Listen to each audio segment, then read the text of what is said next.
Good morning, ladies and gentlemen of Dainfern College, and welcome to our online assembly for this week.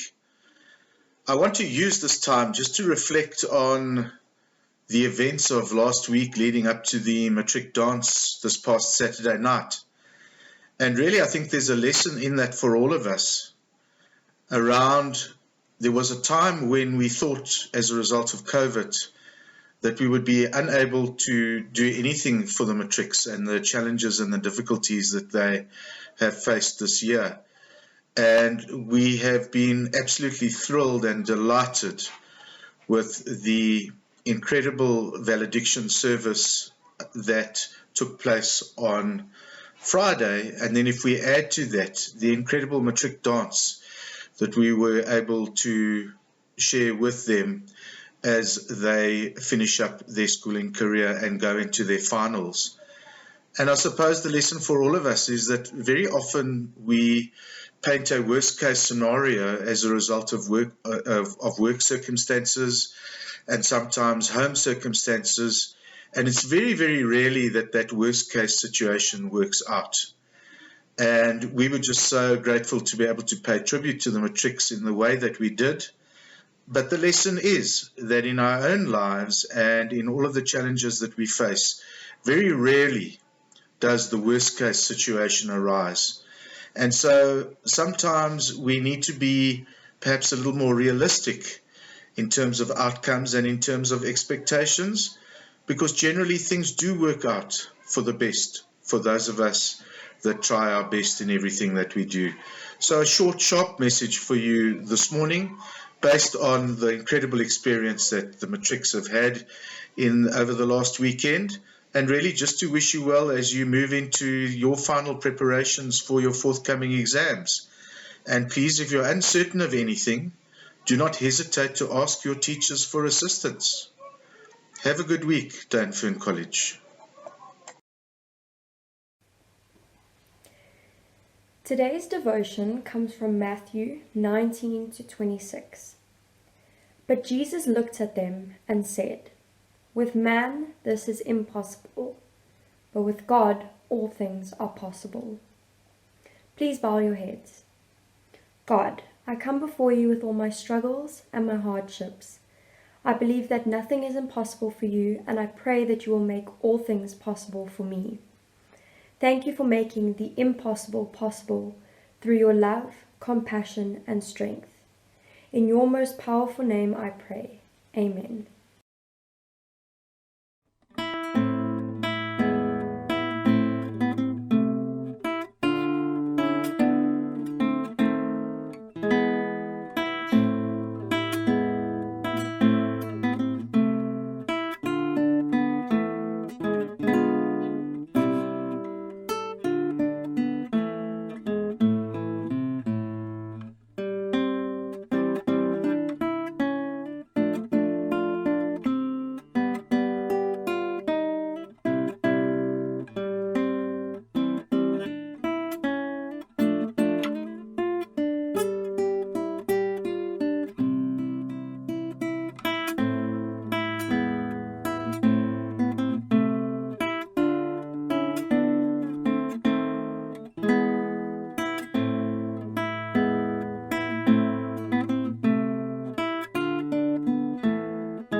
Good morning, school.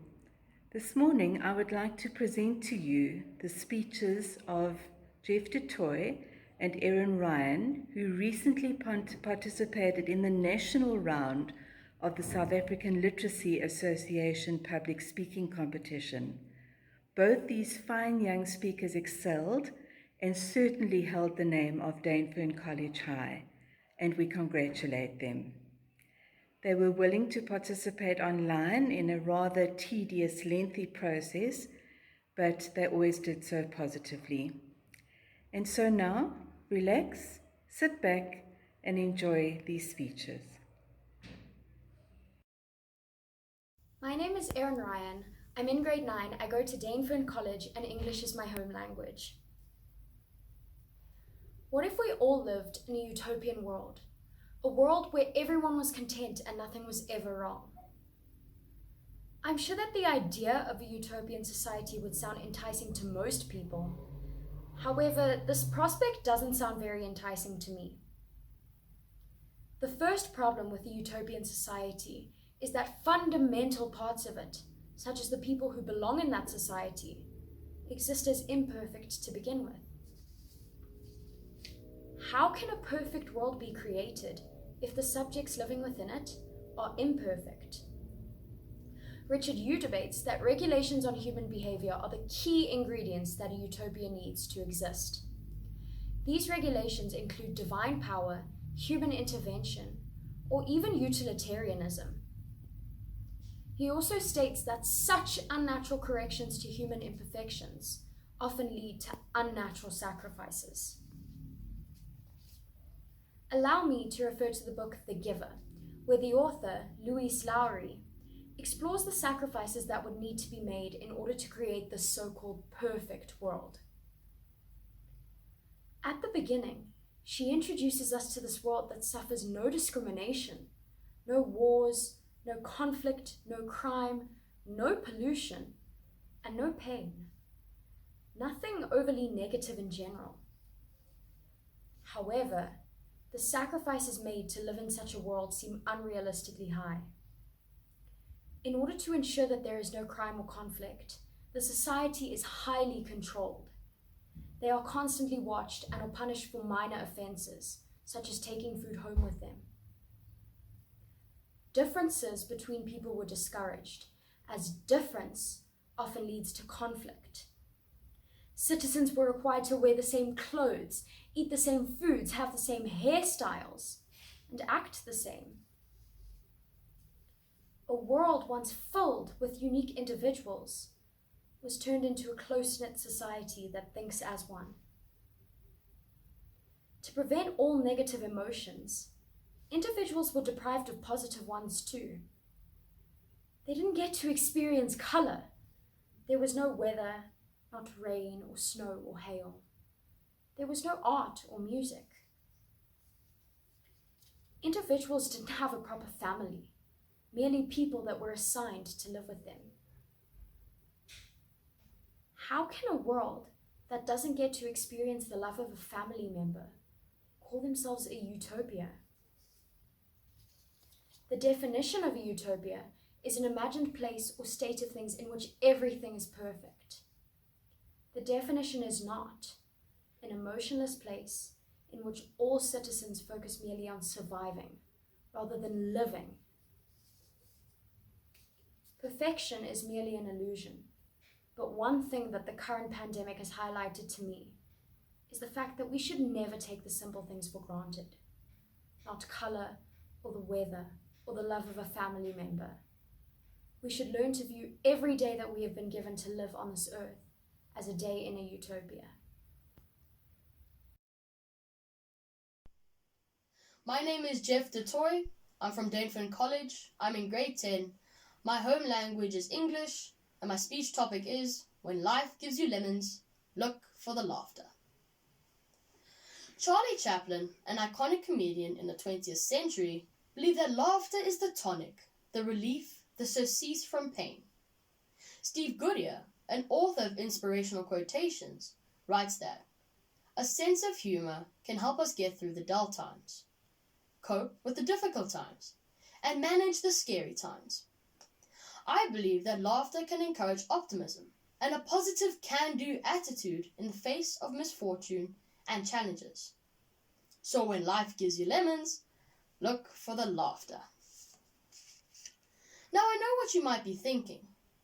What could possibly be funny about the global coronavirus pandemic? A crisis that has altered the very fabric of our existence in one fell swoop, shutting down everything, including the very notion of human interaction. A pandemic that has caused worldwide job loss, economic devastation, starvation, and death. That's no laughing matter. But in times of crisis, when we are frightened and disorientated, turning to humor can allow us to take back control and to connect. Two things that we may have lost in our fight against this pandemic. Comedy, as frivolous and inessential as it may seem, is humanity's free coping mechanism, a medium that both distracts us from the horrors of the world while allowing us to get our worst and best thoughts out of our heads and off our chests. So how does this work? The latest medical research indicates that there are physiological benefits of humor and laughter to our health. Laughter stimulates the body's organs by increasing oxygen intake to the lungs, heart, and muscles, and triggers the release of endorphins. Considering the pandemic that our world is currently facing, laughter increases our immune cells and infection-fighting antibodies, thus improving our resistance to the disease. So, as weird as it sounds, all of those memes and jokes being shared on social media are a good thing. See, Mom, me being on my phone all the time is a good thing. I'm stopping the virus. My new favorite meme is a prediction. There will be a minor baby boom in the next 9 months, and then one day, in the year 2033, we shall witness the rise of the quarantines. Or, there's the meme with President Ramaphosa, where he asks us, when did I say you must eat every time you go to the kitchen? To those of you who are complaining about the quarantine period or the curfews, just remember that your grandparents and great-grandparents were called to war. You are being called to sit at the couch and watch Netflix. You can do this. Laughter also has emotional and social benefits in times of crises. It can help to dissolve distressing emotions. For instance, have you ever felt sad or angry when you're laughing?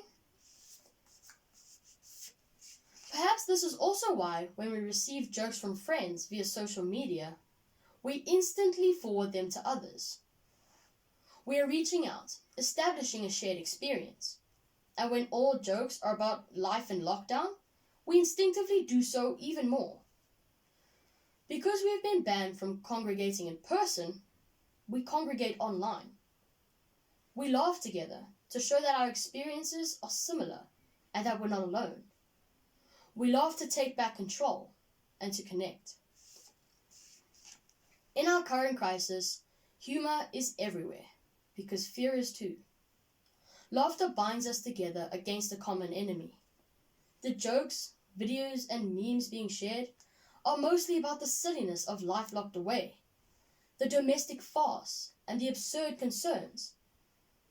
They're about exercise routines and video conferences, the challenges of working or studying from home, and of course, toilet paper. Perhaps there is some truth after all in the notion that laughter is the best medicine. As a teenager, 2020 is the strictest parent I've ever had. In the last 2 months, I found that nothing works faster to bring my mind and body back into balance than a good laugh. Humor lightens our burdens, inspires hope, connects us to others, and keeps us grounded, focused, and alert. Laughter and hope are two things that haven't been cancelled. Yet. Hi everyone, I'm Christos and I'll be your head of PR for 2021. What is a PR? A PR is a representative for Dainfern College. It is someone who helps at school events. A PR depicts a favorable image for Dainfern College and promotes the image of the college to attract prospective families. How do you become a PR? To become part of the PR team, you will have to complete basic PR training at the end of grade 10. You will then apply to become a PR and go through an interview process. Your role as a PR. You will have to help out at open days by taking prospective parents around the school. You'll have to attend all PR events hosted by Dainfern College. You'll have to answer questions regarding the college. You can help out on special occasions like Matric valediction and Founders Day. You'll have to look neat and tidy at all times. And you should always have a good body language and always be on time. What are some benefits of being a PR? Being a PR will assist you when applying to be a leader. You'll learn more about our school. It'll improve your communication skills, and these skills will benefit you in the future. and you'll also get free food. Here are a few examples of PR events that the 2020 team attended. As head of PR 2021, I look forward to working with the 2021 PR team, and I hope to see many of the grade 10s apply. Thank you. Thank you to each member of the 2020 PR team. Your dedication, enthusiasm, and willingness to go the extra mile have been greatly appreciated. Thank you for your willingness to be of service to the school at all times. You are all true ambassadors. Dainfern salutes you. Dainfern College is proud to award the following public relations officers their certificates. Please collect these from Mrs. Walpert later today.